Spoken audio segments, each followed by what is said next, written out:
বাংলাদেশ আওয়ামী লীগের পক্ষ থেকে শ্রদ্ধা নিবেদন করতে আসছি জাতীয় স্মৃতিসৌধে, এর জন্য ধরছি।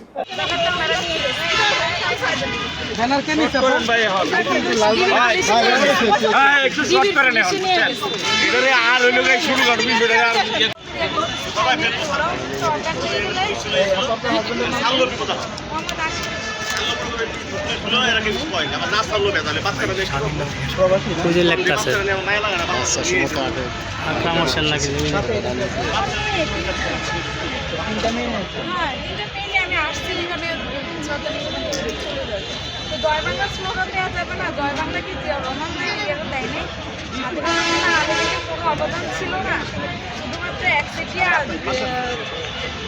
বিএনপি রোমানে কি করতে পারছে, একচেটিয়া কোনোদিন সম্ভব? সত্যি কথা বললে তখন বলে যে মাথা খারাপ হয়ে গেছে। বাচ্চারা কই থাকবে, কার কাছে থাকবে, এই জন্য বাচ্চাদের সাথে নিয়ে আসছি। বাংলাদেশ আওয়ামী লীগের পক্ষ থেকে শ্রদ্ধা নিবেদন করতে আসছি জাতীয় স্মৃতিসৌধে, এর জন্য ধরছি।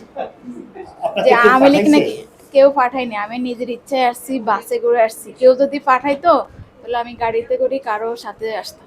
আমি একা একা আসছি, লালবাগ থেকে আসছি। আচ্ছা, আপনার বাসা কই? গ্রামের বাড়ি? গ্রামের বাড়ি কুমিল্লা।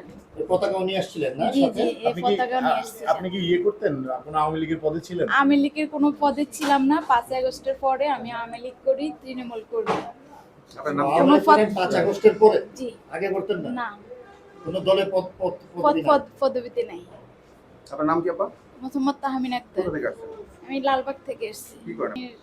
সরকারি কর্মচারী হসপিটালে জব করতাম, এখন এতে যাই না, অনুপস্থিত আছি। কোথায় জব করতেন? সরকারি কর্মচারী হাসপাতাল। ফ্যামিলিতে কে কে আছে আপনার? ফ্যামিলিতে আমার বাচ্চা 3টা আছে আর আমি।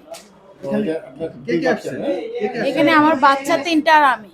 এখানে আসলে না না না, এটা কেমন কথা হলো?